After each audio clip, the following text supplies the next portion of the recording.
Hello everyone, welcome back to the channel.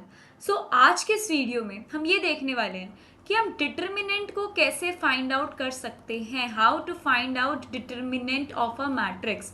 तो इसके लिए पहले आपको दो चीज़ों का बहुत ढंग से ध्यान रखना है। पहली बात तो ये कि it is only for the square matrix.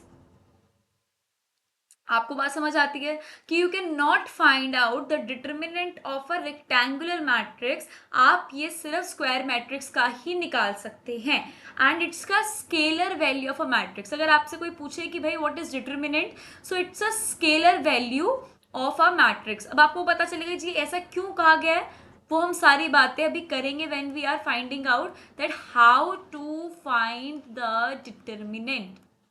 बात समझ आती है।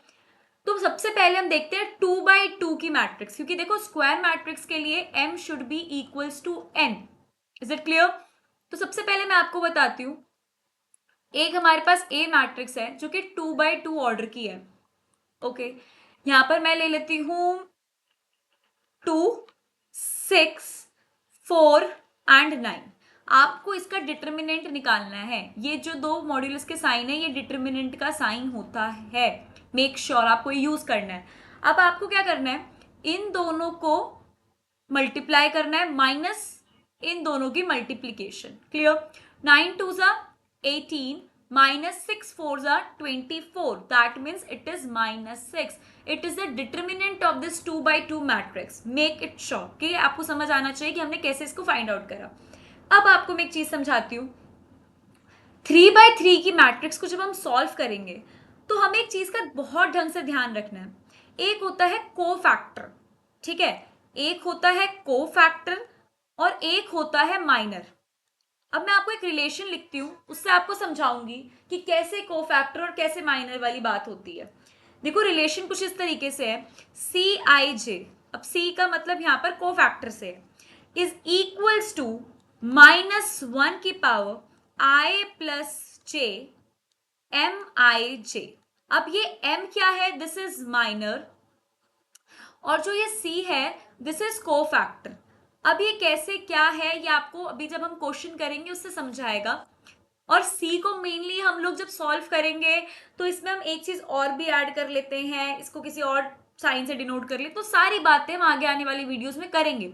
अभी आप इतना समझ लो कि जब हम सी आई जे मतलब कि को फैक्टर निकालते हैं तो हम ऐसे निकालते हैं -1 की पावर आई प्लस जे। आपको पता है आई का मतलब क्या होता है, नंबर ऑफ रोज, और जे का मतलब क्या होता है, नंबर ऑफ कॉलम्स। अब ये जो एम आई जे है ये क्या है, कैसे है, ये अभी आप इस क्वेश्चन से समझ जाओगे। क्लियर? चलिए आइए क्वेश्चन देखते हैं। a is equals to 236 -152 041।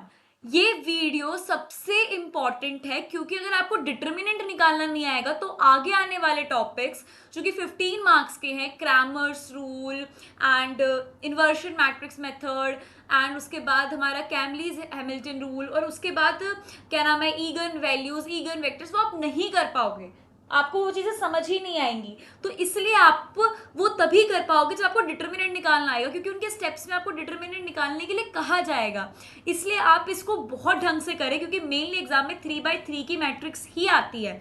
So make sure कि इसको अच्छे से करें। मैं इसको बहुत आराम से करवाऊंगी एक एक स्टेप को समझाते हुए। क्लियर? देखो डिटर्मिनेंट ए जब हम निकालेंगे तो हमने इसके लिए में पहले कोफैक्टर्स लेने पड़ते हैं और उन कोफैक्टर्स को इनसे हम उसके पहले उससे मल्टीप्लाई करते हैं। नहीं समझ आया? अब समझिए, आप डिटर्मिनेंट निकाल सकते हो रो 1, रो 2, रो 3, कॉलम 1, कॉलम 2, कॉलम 3, किसी की भी रिस्पेक्ट में। अब मैं आपको रो 1 के रिस्पेक्ट में समझाती हूँ।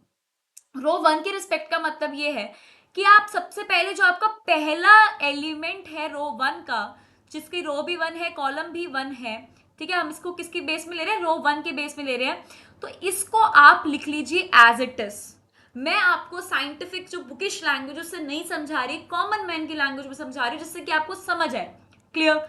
आपने क्या लिखना है, 2 लिखना है, मल्टीप्लाई के अंदर जो ये वाला हमने फॉर्मूला देखा हम इसे पुट करेंगे। अब देखो -1 की पावर आई प्लस जे, आई ये है जे ये है, दैट मीन्स 1 + 1, अब मल्टीप्लाई करानी थी माइनर से। माइनर का मतलब क्या होता है, देखिए आप रो 1 के अलोंग कर रहे हैं तो आपको क्या करना है, ये वाला आपका एलिमेंट आपने लिया तो इसके नीचे वाली कॉलम और इसके साइड वाली रो, इसको आप जाओ भूल, आपके ये है ही नहीं, आप इसको भूल जाओ। अब आपके पास क्या बचा, अब आपके पास बचा जी ये पार्ट, ये आपकी 2x2 की मैट्रिक्स बन चुकी है। अगर मैं ऐसे लिखूं इसको 5 4 2 1 और इसको ऐसे लिख दूं तो ये आपकी क्या आ गई, 2x2 की मैट्रिक्स हो गई। अब इसको सॉल्व करना मैंने आपको सिखाया था, आपको क्या करना है, क्रॉस मल्टीप्लीकेशन करनी है और उनको आपस में माइनस कर देना है। 5 1 जा 5 होता है और 2 4 जा 8 होता है और ये आपकी चीज खत्म। बात समझ आती है? उसके बाद देखो, अब यहां पर आपको क्या करना है, आपके पास नेक्स्ट एलिमेंट क्या आता है, अब इस वाले सारे पार्ट को आप भूल जाओ, ठीक है, क्योंकि अब आपका ये वाला काम हो चुका है, पहले जो आपने 2 के एलिमेंट के साथ करना था ये हो गया। अब आप रो 1 के अलोंग करो तो उसके सेकंड एलिमेंट के ऊपर आओ, जो कि क्या है, जो कि है -1। अब एज इट इज आप -1 लिख लीजिए। अब वही वाला फॉर्मूला जो हमने यहाँ पर लगाया को फैक्टर वाला, वो आप यहाँ पर लगाओ, आपको यहाँ पर को फैक्टर आएगा। अब वो कैसे, पहले तो आप -1 की पावर i प्लस जे करोगे, इसकी क्या है, रो 1 है, कॉलम क्या है 2, तो 1 प्लस 2 हो जाएगा। मल्टीप्लाई करानी है जी, किससे मल्टीप्लाई कराओगे, देखो इसके अलोंग, मतलब कि इसके नीचे वाले कॉलम और इसके वाली रो को जाओ भूल। अब आपके पास क्या बचा, आपके पास बचा 3641, यहां पर मैं लिख देती हूं 3641, इनकी क्रॉस मल्टीप्लीकेशन कराइए। 3 1 जा 3 होता है, 6 4 जा 24 होता है। बात समझ आती है यहाँ पे? ओके। अब आते हैं नेक्स्ट पे, क्योंकि आपको रो 1 के अलोंग मतलब इन तीनों एलिमेंट के साथ करना है सेम स्टेप्स जो मैं चला रही हूं। अब देखो +0, अब अंदर वही -1 की पावर i प्लस जे, 1 रो है और थर्ड कॉलम है, 1 + 3। बात समझ आती है? अंदर क्या आएगा, अब देखो इसके अलोंग भी आप सेम ही स्टेप्स चलाएंगे। यहाँ पे 1 था, यहाँ पर 1 लिख लेते क्योंकि वो इरेज हो चुका है। अब आप देखिए इसके अलोंग की जब बात करें तो इसको भूल जाओ और इसको भूल जाओ, ठीक है। क्या बचा, 3562। अब इस 3562 को आप क्या करिए, क्रॉस मल्टीप्लीकेशन जो आपको समझाया है, 3 2 जा क्या होता है 6, -6 5 जा क्या होता है 30। Is it clear? अब आपको कुछ नहीं करना है, इसको सॉल्व करना है, ठीक है।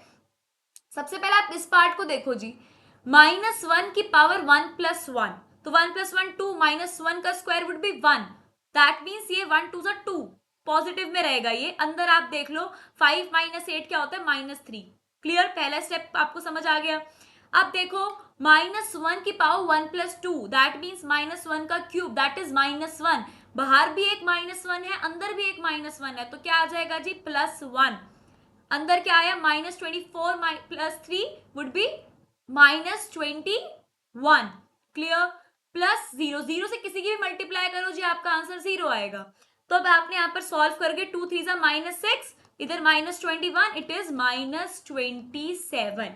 दिस इज योर डिटर्मिनेंट, ये हमारा डिटर्मिनेंट ए आ गया, -27 इज द आंसर। बात समझ आती है? अब इससे आप क्या कर सकते हो, आप एक अंदाजा, आप एक चीज कंफर्म कर सकते हो, अपने स्टेप को इजी कर सकते हो। कैसे? कि आप बार बार -1 की पावर 1 + 1, -1 की पावर 1 + 2, इस कंफ्यूजन को अपने दिमाग से हटा दो। आप अपने क्वेश्चन को सॉल्व करने से पहले ही इस चीज को समझ जाओ कि भैया 3x3 की मैट्रिक्स है, चलो ये ABCDEFGHI, ये मैंने एलिमेंट्स लिए, तो ये पहले वाले का प्लस आएगा साइन हमेशा, क्योंकि देखो 1 से तो कुछ भी कर लो मल्टीप्लाई, वो वही नंबर रहेगा। -1 से क्या होगा, साइन चेंज हो जाएगा। तो आप साइन की डायरेक्ट बात कर लो, ये वाला जो स्टेप है आपका, ये आपका हर जगह लिखना क्या हो जाएगा, बच जाएगा। अगर आपको फिर भी लिखना है वो आपकी चॉइस है, लेकिन ये चीज मैं आपको एज अ ट्रिक बता रही हूँ क्योंकि ये चीज है, इट इज अ फैक्ट। तो आप समझो जब आप पहले वाले के साथ करोगे तो हमेशा प्लस का साइन लगाओ, सेकंड के साथ माइनस का और थर्ड के साथ फिर प्लस का, ऐसे ऑल्टरनेटिव साइन चलेंगे, प्लस माइनस प्लस। यहाँ पर क्या आएगा माइनस, यहाँ पर क्या आएगा प्लस, यहाँ पर क्या आएगा माइनस, यहाँ पर फिर से प्लस, यहाँ पर माइनस और यहाँ पर प्लस। अब आप किसी के भी अलोंग कर लो, आपके साइन में कोई दिक्कत नहीं आएगी और बार बार आपको ये वाले फॉर्मूले लगाने की जरूरत नहीं होगी। Is it clear? क्योंकि आप देखो डी का क्या सिस्टम बनता है, सेकंड रो फर्स्ट कॉलम। अब आप देख लो लगा के 2 + 1 दैट मीन्स -1 का cube is -1 that means negative sign. मैंने आपको पहले नेगेटिव साइन बता दिया। तो आपके इतना बड़ा जो ये काम है ये बच जाएगा। शुरुआत कीजिए प्लस के साथ और ऑल्टरनेटिव साइंस को दिमाग में सेट कर लीजिए। और मैं आपको एक सबसे इजी चीज बताऊं, तो आप जब भी डिटर्मिनेंट निकाले तो प्लीज कंफ्यूज ना हो कि मैं कॉलम 1 के अलोंग करूं, रो 2 के अलोंग करूं। नहीं, आप हमेशा रो 1 के अलोंग कीजिए, ये आपके लिए बहुत इजी हो जाएगा। क्लियर बात समझ आती है? रो 1 के साथ एक और क्वेश्चन मैं करके दिखाती हूँ। देखो मैं हमेशा रो 1 के साथ करती हूँ और कभी कोई दिक्कत नहीं आती, क्योंकि देखो आंसर सबके साथ सेम आएगा। ये स्केलर वैल्यू है, डिटर्मिनेंट हमेशा आपको एक ही वैल्यू देगा। Is it clear? तो आप क्यों कंफ्यूज हो, है ना? लेकिन अगर आपका मन है कि जी रो 2 के साथ करके दिखाओ, तो मैं आपको यही क्वेश्चन रो 2 के साथ इसमें करके दिखाती हूँ। लेकिन अगर आप रो 1 के साथ कंफर्टेबल है तो प्लीज इस सारी चीजों को छोड़ दीजिए, स्किप कर दीजिए, कोई बात नहीं, आप कंफ्यूज मत हो बस। क्लियर? बट मैं एज अ थिंक कि भाई कैसे रो 2 के साथ निकलेगा वो मैं करके आपको दिखा रही हूँ इस वाले पार्ट में। देखो मैं साइन का आपको बता दिया, यहाँ से प्लस शुरू करेंगे तो मतलब ऑल्टरनेट पे आप साइन चेंज करते जाइए। ये माइनस होगा, ये प्लस और ये माइनस। क्लियर? मैं रो 2 के हिसाब से कर रही हूँ, मतलब ये तो जी -3 आएगा। बात समझ आती है? अब अंदर मेरे को -1 की पावर वाला स्टेप करने की जरूरत नहीं है, इसके अलोंग चीजें करनी है। अलोंग का मतलब क्या हुआ, ये मेरा रो 2 का पार्ट है, तो इसके अलोंग जब मैं करूंगी तो पहली बात तो ये जाएगा और ये वाला फर्स्ट कॉलम जाएगा। बचेगा मेरे पास जी क्या, मेरे पास बचता है -1 0 2 और 1, ये एलिमेंट्स बचते हैं, इनकी क्रॉस मल्टीप्लाई करवाएंगे। -1 1 सा 1 -0। ठीक है? अब ये देखो +5 है, आप यहाँ पर +5 लिख दीजिए, साइन की दिक्कत नहीं आएगी आपको। अब इसके अलोंग आपको करना चाहिए, आप स्टेप्स को याद करिए। आपको एक तब याद होगा जब आप इसको 2-3 बार करेंगे। आपको चीज समझ आ रही है? बहुत सारे क्वेश्चन को करोगे तब आपको ये चीज प्रैक्टिस में आएगी। अब देखो +5 के अंदर क्या होगा, ये वाली तो कॉलम होगा और ये वाली आपकी रो है। तो अब आपके पास जी क्या बचा, अब आपके पास बचा 2 0 6 1, 2 1 2 -6 0 0। क्लियर? उसके बाद आ जाओ, माइनस का साइन आएगा तो -4, अंदर आप सिर्फ मल्टीप्लाई करवाइए। अब किसके अलोंग होगा, इस पार्ट को हटा दो, इसको भी हटा देते हैं। अब देखो इसके अलोंग के लिए हमारे पास थर्ड कॉलम होगी और हमारी सेकेंड रो है, क्योंकि उसी के साथ कर रहे हैं।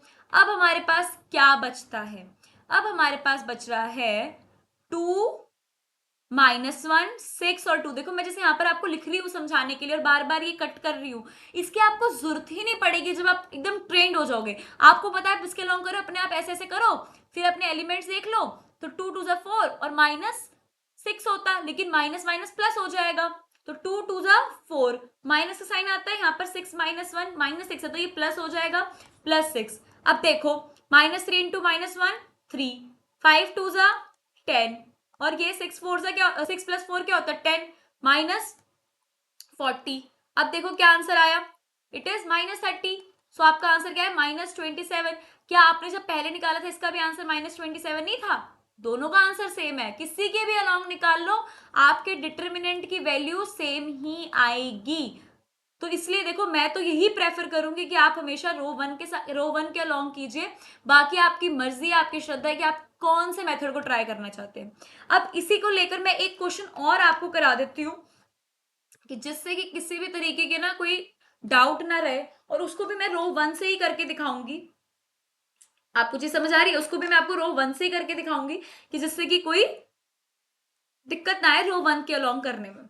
तो आपका देखो क्वेश्चन ये है कि -340 681 421, ये आपका क्या है, ये आपका डिटर्मिनेंट है। इसका आपको डिटर्मिनेंट निकालना है। You have to find out the determinant of this matrix. मैं रो 1 के अलोंग करती हूं।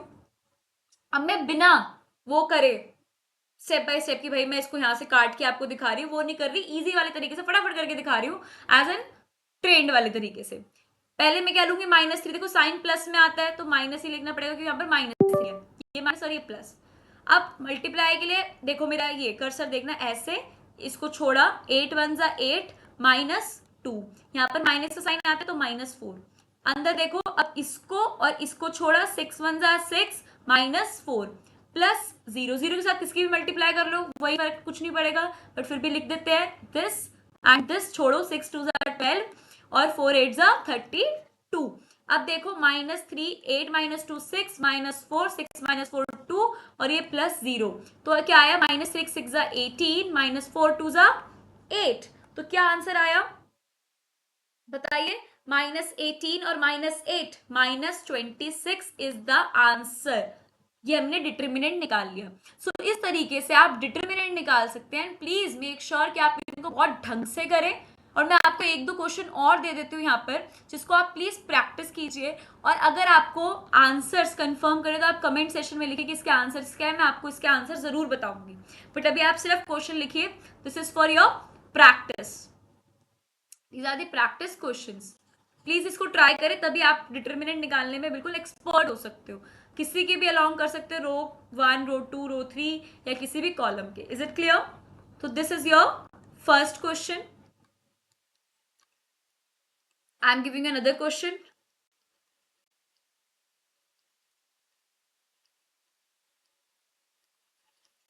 आप इन दोनों क्वेश्चंस को सॉल्व कीजिए and write the answer in the comment session. मैं आपको इसका एग्जैक्ट जो मेरा आंसर आ रहा है, जो राइट आंसर है, वो मैं आपको बताऊंगी। और आप इसको प्लीज ट्राई करें, तभी आप इसमें एक्सपर्ट हो सकोगे। क्लियर? क्योंकि ये बहुत जरूरी है इस यूनिट के लिए। So thank you so much for watching the video.